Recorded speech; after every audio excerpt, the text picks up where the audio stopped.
नमस्कार दोस्तों। तो आज का जो हमारा लेक्चर है that is the last lecture of the nomenclature. चूँकि हम लोग 10th क्लास का जो नोमेनक्लेचर ऑफ ऑर्गेनिक कंपाउंड है उसके बारे में हम स्टडी कर रहे थे। तो चूँकि गाइस जो प्रीवियस के जो 2 लेक्चर थे उसमें मैंने जितने भी जो छोटे छोटे जो कॉन्सेप्ट थे जो ऑर्गेनिक केमिस्ट्री के जो नोमेनक्लेचर के लिए रिक्वायर्ड थे वो सारे हम लोगों ने कवर कर लिया। और आज का जो लेक्चर है उसमें हम लोग जो रूल्स हैं नोमेनक्लेचर का उसके बारे में हम लोग पढ़ेंगे और उसको देखेंगे। तो आई थिंक जो बच्चे अभी तक वो जो हमारे जो प्रीवियस लेक्चर नहीं देखे हैं तो आप ये दोनों लेक्चर को आप देख सकते हैं। क्लियर? चलो आप यहाँ पे देखो rules of nomenclature of organic compound. तो बेसिकली आपको यही याद रखना है चूँकि ये जो क्लास है ये जो लेक्चर है 10th क्लास के लिए है। तो अभी हम लोग यहीं तक कवर करेंगे, ठीक है ना। तो जो 10th क्लास तक के जो बच्चे हैं वो उनके लिए बहुत ही ज़्यादा इम्पोर्टेंट है, तो बहुत ही ज़्यादा इंपॉर्टेंट, तो इसलिए आप प्लीज़ यहाँ पे ध्यान दें। और चलो हम लोग देखते हैं कि rules of nomenclature of organic compound. जिसे प्रीवियस लेक्चर में हम लोगों ने बहुत सारा चीज़ें पढ़ा कि अगर फंक्शनल ग्रुप होगा तो क्या होगा, एक ऑर्गेनिक कंपाउंड का नोमेनक्लेचर करने के लिए हमें क्या क्या चाहिए, सफिक्स चाहिए, प्रीफिक्स चाहिए, रूट वर्ड्स चाहिए। और फिर जो फंक्शनल ग्रुप अगर उसमें आ गया वो फंक्शनल ग्रुप आने के बाद उस जो एक जनरल जो ऑर्गेनिक कंपाउंड है उसका नोमेनक्लेचर कैसे बदल जाता है। तो ये सारी चीज़ें छोटी छोटी चीज़ें हम लोगों ने प्रीवियस लेक्चर में देख लिया है। क्लियर है? तो आई थिंक आपको कोई भी कन्फ्यूजन नहीं होना चाहिए। बट अगर फिर भी आपको अगर कोई कन्फ्यूजन है तो आप हमारे प्रीवियस लेक्चर को देख सकते हैं। तो और आज का जो अभी हम लोग जो कवर करेंगे वो करेंगे कि रूल्स ऑफ नोमेनक्लेचर। तो सबसे पहले मैं एक आपको कंपाउंड दे देता हूँ।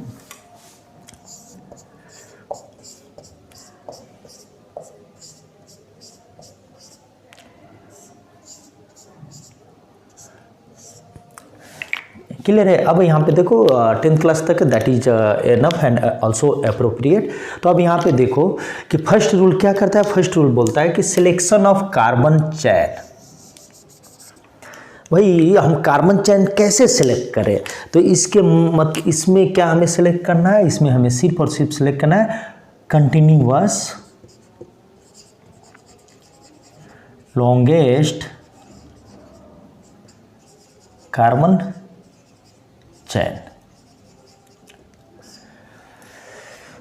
गाइस चूंकि मैं व्हाइट बोर्ड पे लिख रहा हूं इसलिए 2 डायमेंशनल वे में ही लिख पाऊंगा, लेकिन ये जो स्ट्रक्चर है ऑर्गेनिक कंपाउंड का ये 3 डायमेंशनल है। तो आप यहाँ पे बिल्कुल कंफ्यूज ना हो कि अगर ऐसे लिखा, अगर कोई ऐसे भी लिखता है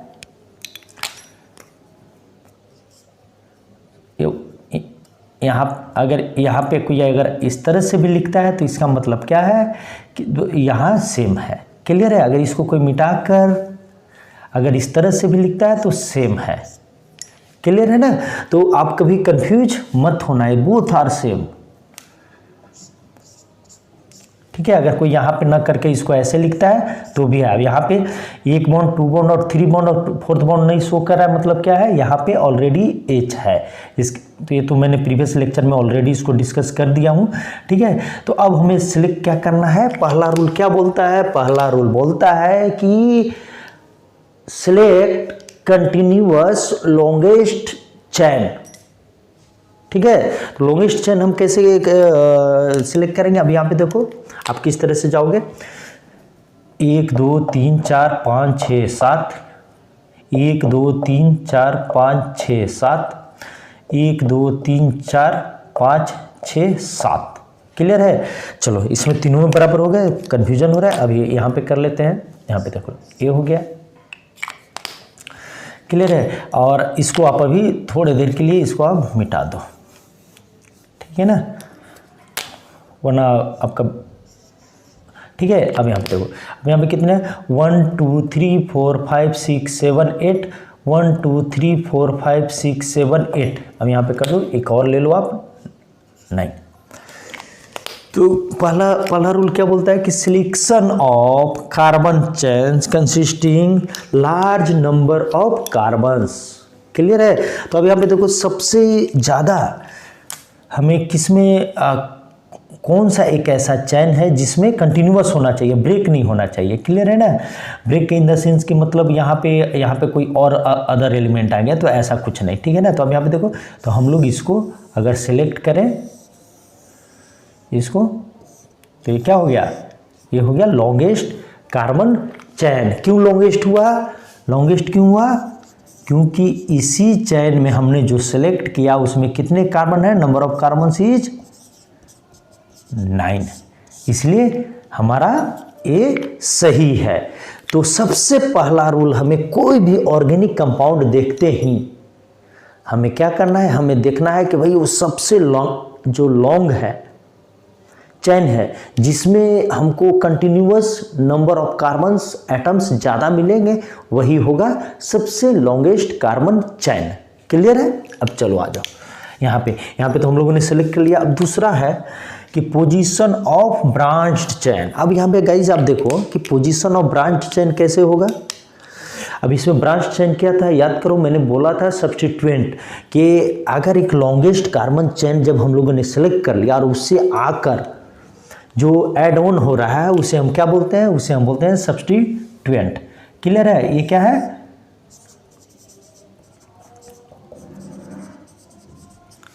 क्लियर है? और ये क्या है, ये भी सब्स्टिट्यूएंट है।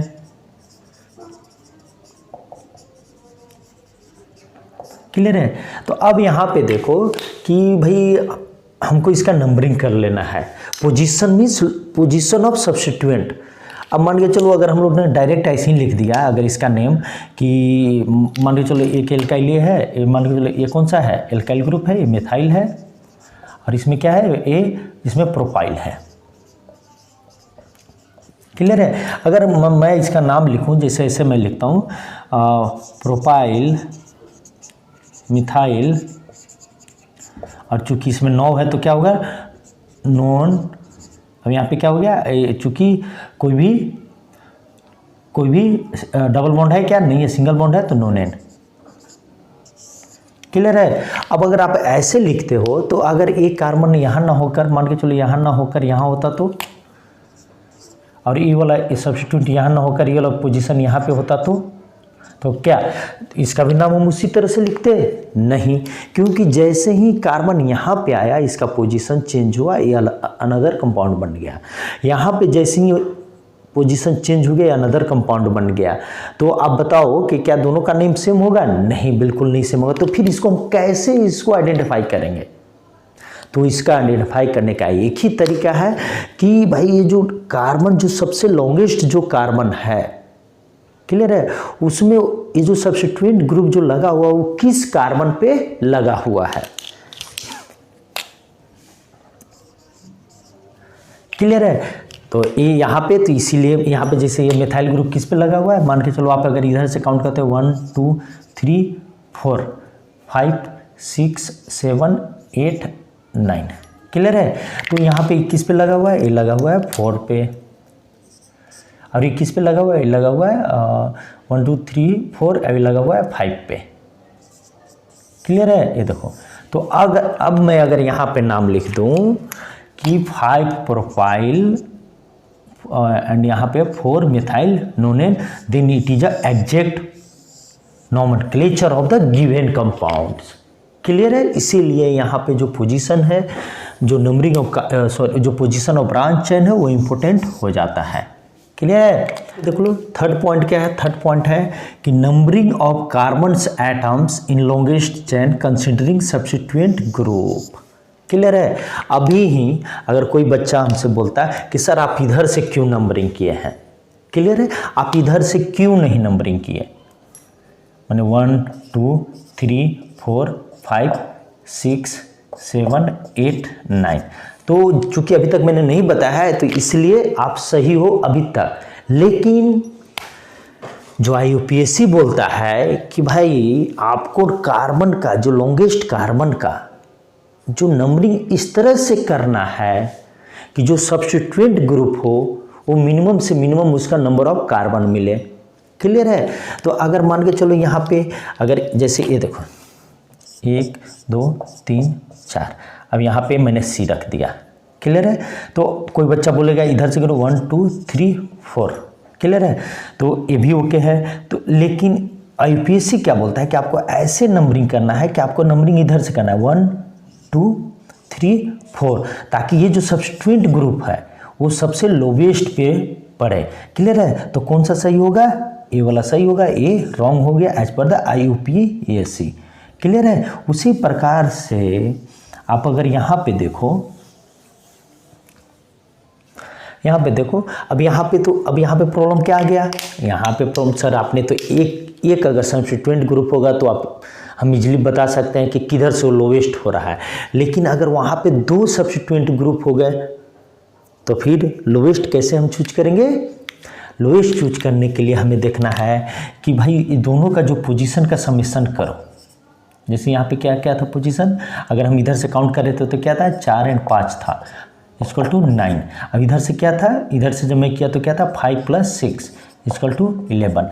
तो हमें समेशन करके ये देखना है कि जो सबसे लोवेस्ट रहेगा उधर से ही हम नंबरिंग करेंगे, क्लियर है। तो इसीलिए जिन बच्चों को माइंड में ये था कि सर हम इधर से क्यों नहीं, तो एज पर द IUPAC इधर से देखो 11 हो रहा है, इधर और इधर से काउंट करने से क्या हो रहा है 9 आ रहा है। पोजीशन का जब समेशन हम कर रहे हैं तो क्या हो रहा है 9 हो रहा है, इसीलिए ये क्या है, ये रॉन्ग है, क्लियर है। तो यहाँ पे हम लोगों ने थर्ड पॉइंट भी क्लियर कर लिया।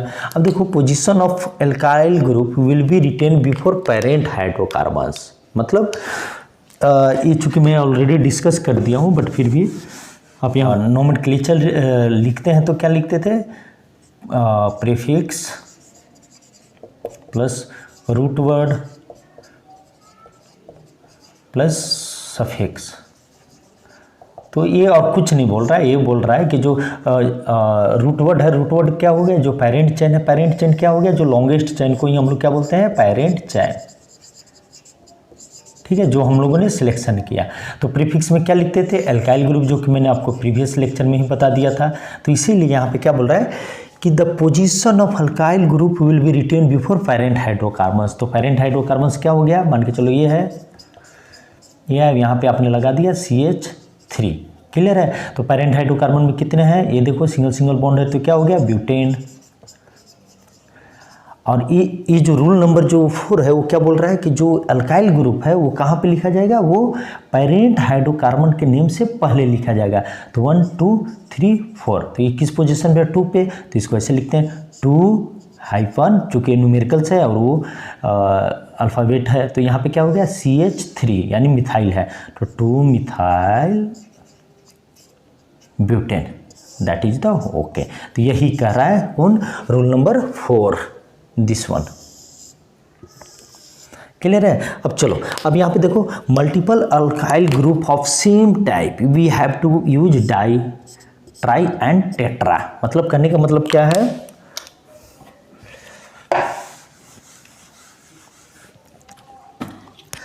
कि इस तरह से 3 4 5, यहाँ पे देखो CH3, अब यहाँ पे आ गया CH3 और यहाँ पे भी आ गया CH3, क्लियर है। तो गाइस यहाँ पे जो रूल नंबर 5 है वो क्या बोलता है कि मल्टीपल अल्काइल ग्रुप मतलब मल्टीपल सब्स्टिट्यूएंट। तो मल्टीपल सब्स्टिट्यूएंट को एक ए हो गया, एक ए हो गया और एक ए हो गया, क्लियर है। अब इस केस में अगर ये दोनों न होता तो हम क्या डायरेक्टली लिखते, हम यहाँ पे लिखते 3 मिथाइल, क्लियर है, 1 2 3 4 5, ठीक है, पेंटेन, क्योंकि आप दोनों साइड से काउंट करोगे तो क्या होगा, इधर से भी 3 इधर से भी 3। लेकिन अगर जब यहीं पे, यहाँ पे देखो, जब यहीं पे एक से ज़्यादा अल्काइल ग्रुप हो गए और वो भी अल्काइल ग्रुप सेम हो गए तो हमें क्या करना पड़ेगा, यहाँ पे आप इधर से किधर से भी काउंट करो, यहाँ से देखो आप दोनों तरफ से काउंट करो, पोजीशन सेम आ रहा है इसलिए नो इशू। तो अब यहाँ पे देखो, यहाँ पे क्या होगा, यहाँ पे लिखना पड़ेगा हमारा क्या है, यहाँ पे 3 पे भी है, 2 पे भी है, 4 पे भी है, तो क्या लिखना होगा 2 4 2 3 and here will be the 4 अब यहाँ हियर विल बी द, अभी हम देखो 1 2 3, तो यहाँ 1 के लिए हम क्या कुछ भी नहीं यूज करते हैं, डाई, अगर 2 है तो डाई यूज करते हैं, 3 है तो ट्राई यूज करते हैं, 4 है तो टेट्रा यूज करते हैं। क्लियर है? तो यहाँ पे क्या हो जाएगा 2 3 4 tri methyl pentane, that is the right nomenclature of the this given organic compound. Clear है? तो यहाँ पे हम लोगों ने देखा कि हम लोगों ने पॉइंट नंबर 4 भी कंप्लीट कर लिया, जो रूल नंबर 4 था। रूल नंबर 5 में क्या बोलता है? If different types of substituent then arrange alphabetically. Clear है? अब यहाँ पे देख लो, चलो इसको मैं मिटाता हूँ।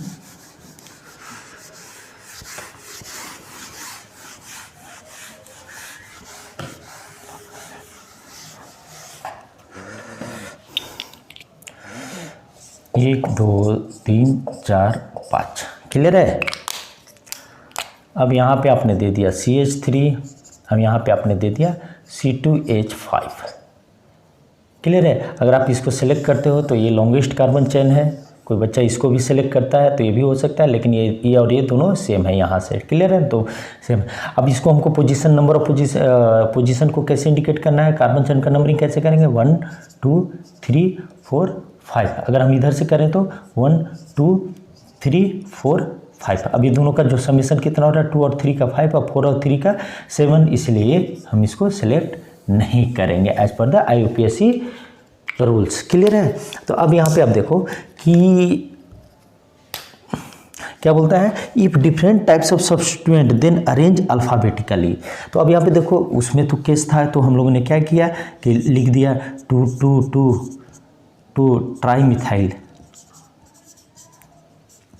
अब यहाँ पे क्या हो गया? यहाँ पे हो गया मान के लिए वहाँ पे हम लोग लिखा था मिथाइल, बस इस केस में हम लोग लिख सकते हैं क्या? नहीं लिख सकते, क्योंकि दोनों डिफरेंट है। तो दोनों जब डिफरेंट है और पेरेंट्स चेन से पहले हमको लिखना है सब्स्टिट्यूएंट का नाम, तो हम किसके बेसिस पे जाएंगे? हम अल्फ़ाबेटिकली जाएंगे। जिसका नाम A पहले आता है, B पहले आता है, C आता है, D आता है, तो जिसका नाम पहले आता है उसको हम पहले लिखेंगे। तो अब यहाँ पे देखो, इसका नाम क्या है? मिथाइल है, और इसका नाम क्या है? इथाइल है। तो एम और अब यहाँ एम और ई में कौन पहले आता है अल्फ़ाबेटिकली? ई पहले आता है, तो पहले ई को लिखेंगे। क्यों लिखेंगे? क्योंकि ऐसा IUPAC रूल्स बोलता है। क्लियर है? हम अपने मन से कुछ भी नहीं लिख रहे हैं। क्लियर है? अब यहाँ पे हमें बिल्कुल ध्यान नहीं देना है कि ये छोटा कंपाउंड, छोटा ग्रुप है, बड़ा ग्रुप है। हमें जो रूल बोल रहा है तो हम उसके अकॉर्डिंग लिखेंगे। तो कैसे लिखेंगे? यहाँ पे देखो, इसका सही नोमेनक्लेचर क्या होगा? 3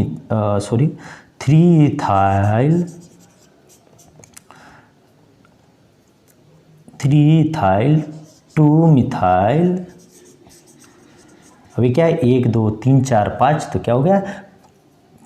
pentane. That is the okay nomenclature of the this particular organic compound. Clear है? So now coming to our last point, and that is the last rule. If function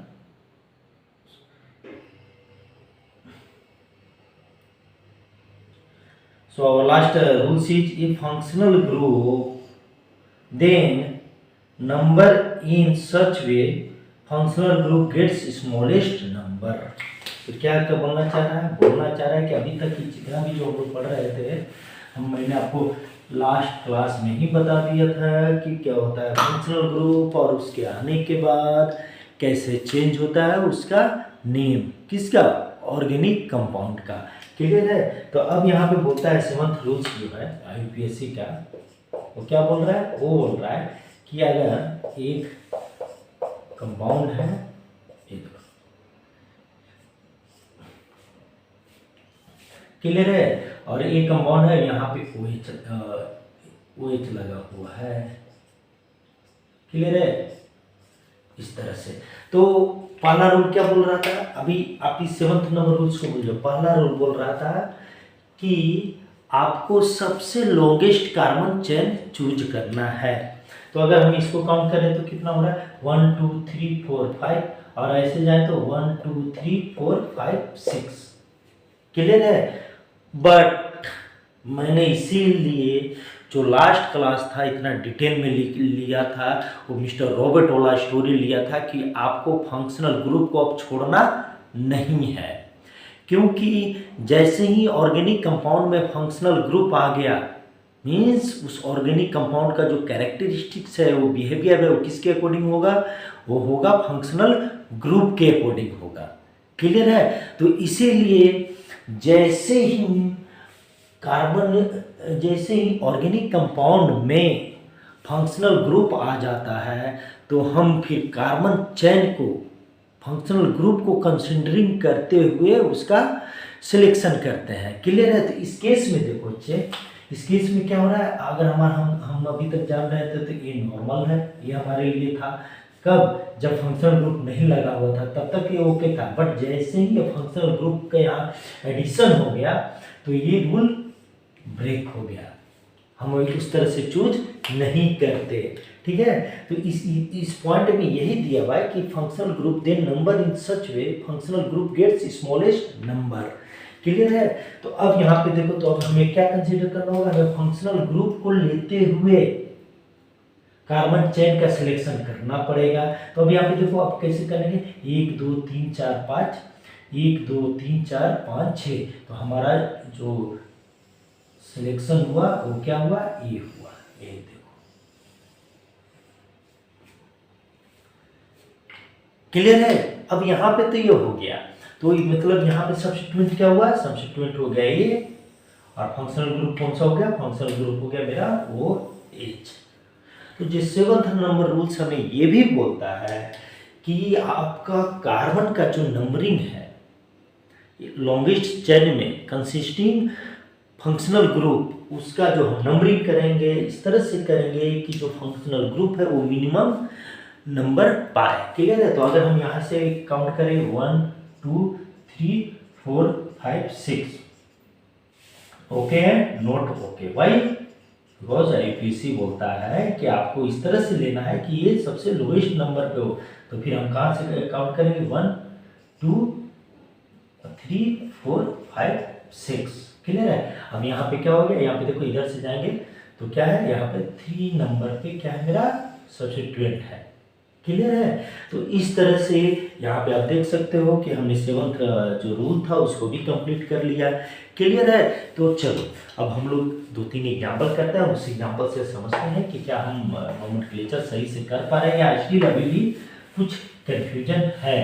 अगर अभी भी बच्चों कन्फ्यूजन है तो इतना आप श्योर मानो कि आप अच्छे से पढ़ाई नहीं कर रहे हो और टाइम पास करो, क्योंकि nomenclature of organic compound for 10th class, जहाँ पे सारे टीचर्स सारे ऑनलाइन प्लेटफॉर्म पे एक क्लास में ख़त्म किया जा रहा है, वहाँ पे मैं 3-3 क्लास लिया, बस सिर्फ और सिर्फ इसलिए कि आपका एक भी कॉन्सेप्ट छूटे नहीं और आपको पूरी तरह से ऑर्गेनिक कंपाउंड पे कमांड हो। क्लियर है? तो चलो अब यहाँ पे आप देख लो, मैं ये कंपाउंड लिखता हूँ। अगर आप अच्छे से पढ़ाई नहीं कर रहे हो तो समझो कि आप अपने आप को भी धोखा दे रहे हो और अपने पेरेंट्स के सपने को तो आप तोड़ोगे ही। इसीलिए अभी भी टाइम है, अभी भी समय है, आप पढ़ाई को सीरियस लो और उसके बारे में स्टडी करते रहो। क्लियर है ना? तो चलो यहाँ पे देखो, ये हो गया, चलो ज़्यादा बड़ा नहीं लेता हूँ, ठीक है ना, ये हो गया। और यहाँ पे मैं लगा देता हूँ OH और यहाँ पे मैं लगा देता हूँ CH3। ठीक है? चाहे अभी इसके बाद में आएंगे, अभी आपको तो हम बहुत छोटा छोटा से लेकर चलते हैं, 4 से 5 मिनट एग्जाम्पल करेंगे ताकि आपको क्लियर हो। ठीक है ना? तो अभी हम देखो,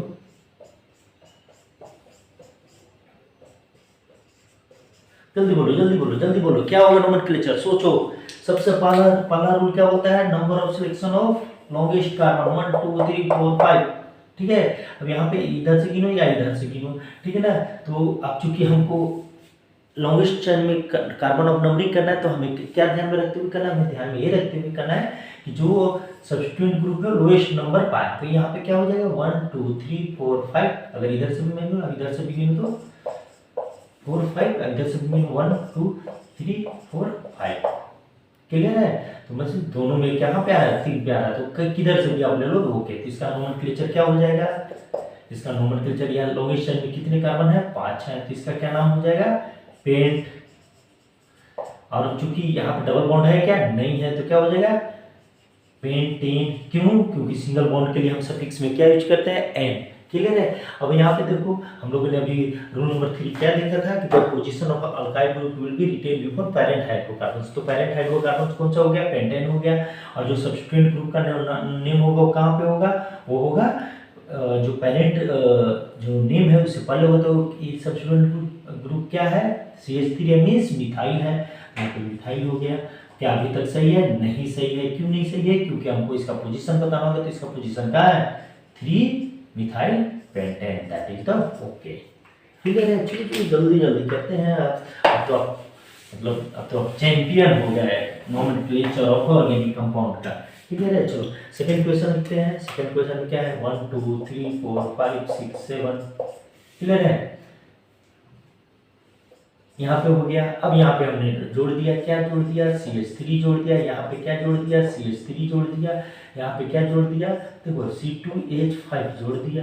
क्लियर है, और यहाँ पे एक और ले लो। ठीक है, अब यहाँ पे देखो सबसे लॉन्गेस्ट कार्बन चेन हमको सिलेक्शन करना है, कौन सा होगा। यहाँ पे करो 1 2 3 खत्म, 1 2 3 4 खत्म, 1 2 3 4 5 6 7 खत्म, 1 2 3 4 5 6 7 8।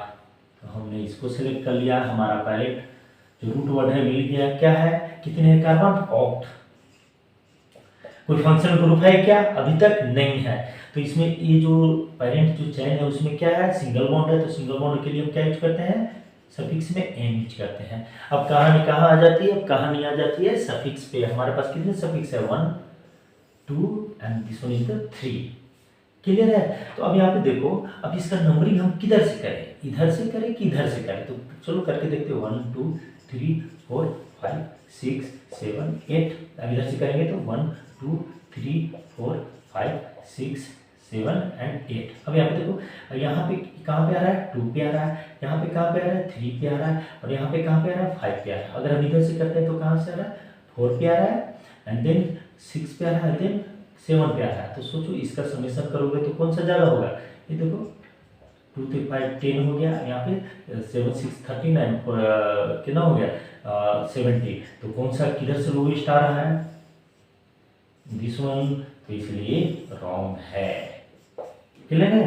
तो अब यहाँ पे आप समझ गए। तो हमें किधर से नंबरिंग करना है, हमें नंबरिंग करना है इधर से, जिधर से समेशन ऑफ पोजीशन ऑफ जो सब्स्टिट्यूएंट ग्रुप है वो मिनिमम है। यहाँ पे हो गया। तो अब यहाँ पे, अब चूंकि एक तरह का तो नहीं है कि यहाँ पे इथाइल है, यहाँ पे मिथाइल है। तो फिर रूल नंबर क्या बोलता है, रूल नंबर जो 6 है वो क्या बोलता है कि आपको अल्फाबेटिकली लिखना है। It doesn't matter where is the position, we have to write alphabetically. Clear है। तो अब यहाँ पे देखो अल्फाबेटिकली में क्या होता है, ये कौन सा अल्काइल ग्रुप है, इथाइल है, और ये क्या है, मिथाइल है। क्लियर है। तो अब यहाँ पे हम क्या लिखेंगे, अब हम यहाँ पे लिखेंगे पेरेंट नाम से पहले क्या लिखेंगे, पहले तो मैंने लिख दिया इथाइल। क्लियर है। और इसके बाद क्या है, ये भी मिथाइल है, ये भी मिथाइल है। तो इसके लिए क्या आ जाएगा, इथाइल के बाद मिथाइल अलर्ट। डी को हम अल्फाबेटिकली नहीं मानेंगे, हम उस फंक्शनल ग्रुप का जो मेन वर्ड है उसको मानेंगे। तो सॉरी, जो सब्स्टिट्यूएंट ग्रुप का जो मेन वर्ड है उसको मानेंगे। तो यहाँ पे मिथाइल है, तो यहाँ पे मैंने मिथाइल लिख दिया। ठीक है। अब यहाँ पे दोनों एक जैसा है, तो इसके लिए जो हमारा रूल नंबर जो 5 है वो क्या बोलता है, वो बोलता है क्या बोलते भाई सेम टाइप का, तो इसके लिए डाई ट्राई टेट्रा यूज कर सकते हो। तो यहाँ पे क्या हो जाएगा, डाई मिथाइल हो गया। क्लियर है। अब हमको क्या लिखना है, हमें बस सिंपल सा इसका क्या लिख देना है, पोजीशन लिख देना है। इधर से गए तो कहाँ पे हो गया, 5 पे। तो 5 इथाइल। यहाँ पे क्या है, 2 and 3। तो यहाँ पे क्या लिख देंगे, 2 3 डाइमिथाइल ऑक्टेन। एंड आपका nomenclature okay for these organic compound. तो बताओ बच्चों, अब कहीं डाउट है? अगर अब डाउट है तो इसका मतलब अब पढ़ाई नहीं करो, अब पढ़ाई छोड़ दो। क्लियर है। क्योंकि आपको मेहनत तो करना पड़ेगा। ठीक है।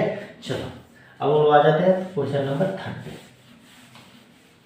हम लोगों ने तो देखा कि एल्केन को भी लिख दिया। अभी तक हम लोग एल्केन को लेकर कर रहे थे, अब हम लोग एल्काइन को लेकर बातें करते हैं। एल्काइन को अब यहाँ पे देखो, पहले एल्कीन को बातें कर लेते हैं, सी। ठीक है। अब यहाँ पे देखो क्लियर है, इसको यहाँ न रखें, यहाँ रख दो, ठीक है। अब यहाँ पे देखो, अब ये क्या है, एक ही, इसमें तो एक ही है, 1 2 3 4, क्लियर है। तो इसको हम क्या लिख दिए, ब्यूट हो गया। अब चूंकि डबल बॉन्ड है तो डबल बॉन्ड का सफिक्स क्या होता है, इन होता है, क्लियर है। अब इसका इसमें भी देखो डबल बॉन्ड है, तो क्या दोनों का बॉन्ड सेम है क्या, नहीं, नहीं सेम है। तो फिर हमको इसको सेम करने के लिए क्या करना होगा, क्या करना होगा, इसका हमको पोजीशन बताना होगा, किसका, डबल बॉन्ड का, क्लियर है। तो फिर इसका भी सेम कहानी है एकदम। अब माइंड में लेकर चलो कि कोई भी चीज आएगा नंबरिंग आपको लोएस्ट से करना है, तो फिर हम काउंटिंग किधर से करेंगे, 1 2 3 4। तो अगर मैं यहाँ पे ऐसे लिख दूं, ब्यूट 1 इन, क्योंकि ये 1 पोजीशन है तो दैट इज द ओके, ये मेरा पोजीशन भी बता रहा हूँ। यहाँ पे क्या हो जाएगा गाइस, चाहे इधर से लो चाहे इधर से लो, तो यहाँ पे हो जाएगा ब्यूट 2 इन, क्लियर है। अब यहीं पे आप देख लो, इसको मिटा देता हूँ मैं, ठीक है। अब यहीं पे आप देख लो, एक और मैं कार्बन बढ़ा देता हूँ यहाँ पे, अब यहाँ पे कर देता हूँ ट्रिपल बॉन्ड, क्लियर है। तो अब इनाम होगा क्या, नहीं होगा। सबसे लॉन्गेस्ट कार्बन चेन 1 2 3 4 5 6, कितना हुआ, 6 हुआ।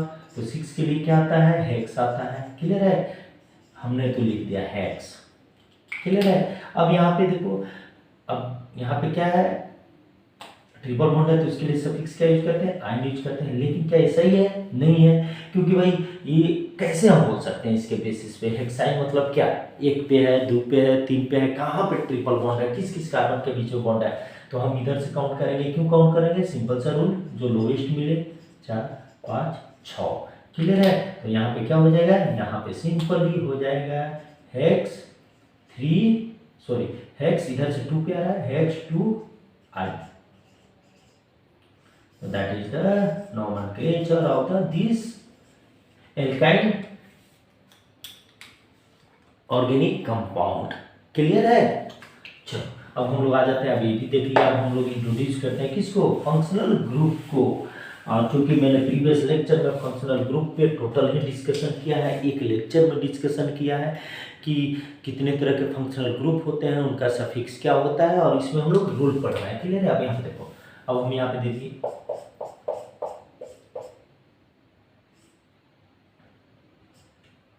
OH, क्लियर है।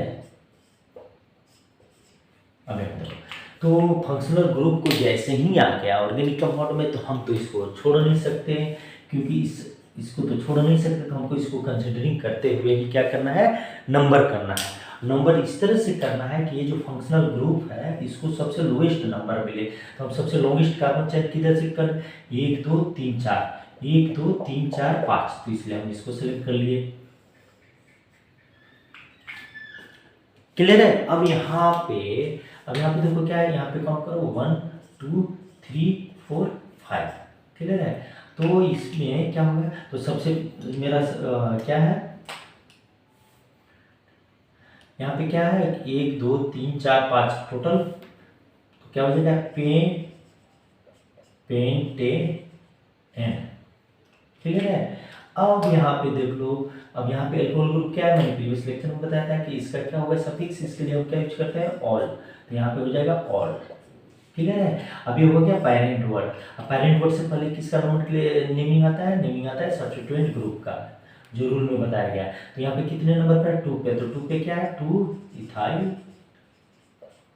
पेंटेन।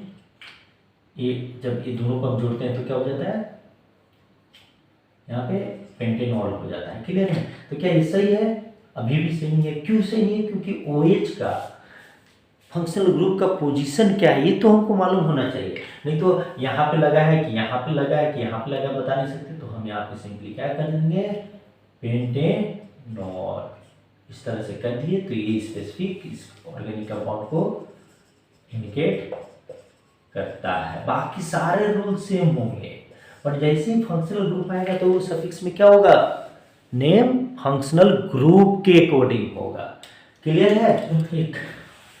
एक क्वेश्चन और करते हैं, और उसी के साथ हम लोग ये जो 10th क्लास का जो नोमेनक्लेचर ऑफ ऑर्गेनिक कंपाउंड है उसको हम लोग कंक्लूड करते हैं। अगर आपको फिर भी इतना बताने के बाद भी अगर आपको फिर भी अगर प्रॉब्लम आएगी तो आप प्लीज़ कमेंट में लिखना, मैं उसको अटेंड करूँगा, ठीक है। चलो एक लिखते हैं, बहुत सा प्यार, 1 2 3 4 5 6, यहाँ पे लग गया कि ऐसे बहुत कॉम्प्लिकेटेड आएंगे, बट अभी आपकी ज़रूरत नहीं है। आपकी ज़रूरत कब पड़ेगी? आपकी ज़रूरत पड़ेगी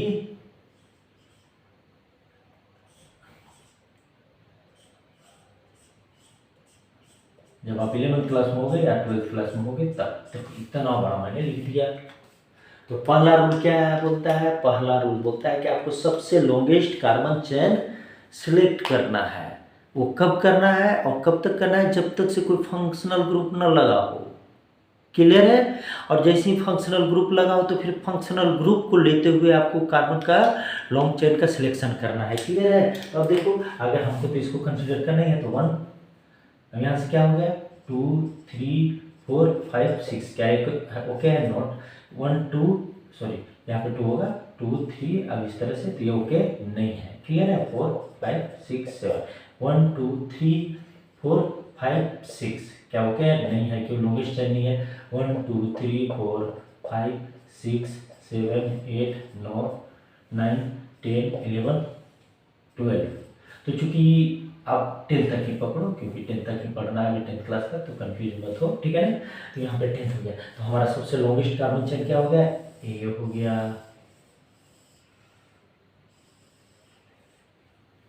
क्लियर है? अब यहाँ पे देख लो, तो अब यहाँ पे देखोगे तो क्या मिलेगा? यहाँ पे देखोगे कि 4 नंबर पे क्या है? 1 और 2, तो ये क्या है? इथाइल ग्रुप लगा हुआ है। अब यहाँ पे क्या है? 2 पे 1 2 3 4 5 6, तो क्या हो गया? कौन सा अल्काइल ग्रुप है? पेंटाइल है। क्लियर है? तो अब इसका नोमेनक्लेचर कर लो। तो नोमेनक्लेचर में भी क्या कर लेना है? सबसे पहले लेना है कौन सा? वेस्ट कार्बन चाहिए, तो सबसे लोएस्ट क्या है? ये है। तो इसको 10 है, तो 10 के लिए हम क्या लिखते हैं? डेक, स्मॉल में डेक, ठीक है। इसमें देखो कहीं से डबल बॉन्ड है क्या?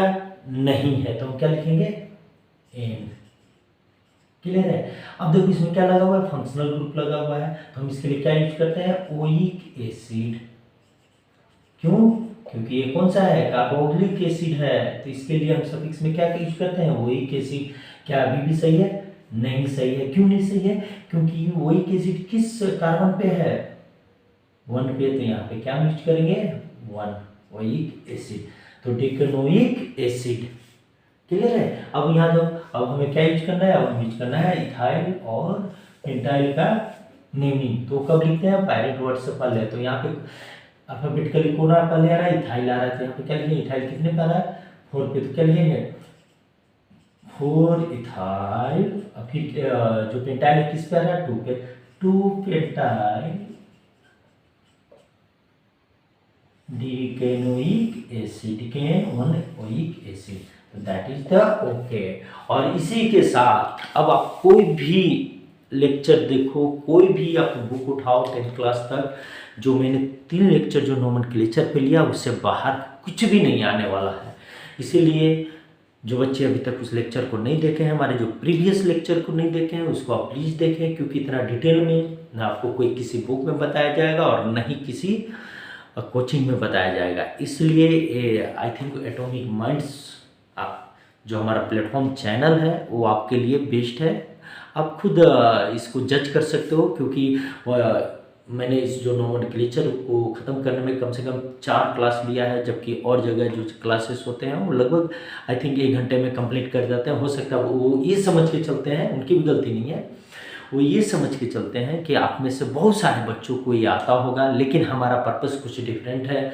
हमारा पर्पस यही है कि हो सकता है आप में से 100 बच्चे में से हो सकता है कि 40 बच्चे इंटेलिजेंट हैं, ब्रिलियंट हैं, उनको आता होगा, तो मैं 40 बच्चे के लिए नहीं, मैं बाकी जो रिमेनिंग बच्चे जो 60 बच्चे हैं उनके लिए मैं काम कर रहा हूँ, ताकि मेरा पर्पस यही है कि ये जो कॉन्सेप्ट है, जो हमारे लेक्चर का कॉन्सेप्ट है, हर एक बच्चे तक पहुँचे और हर एक बच्चा तैयार हो अपने आने वाले फ्यूचर के लिए, अपने आने वाले किसी भी कम्पिटिटिव एग्जामिनेशन के लिए।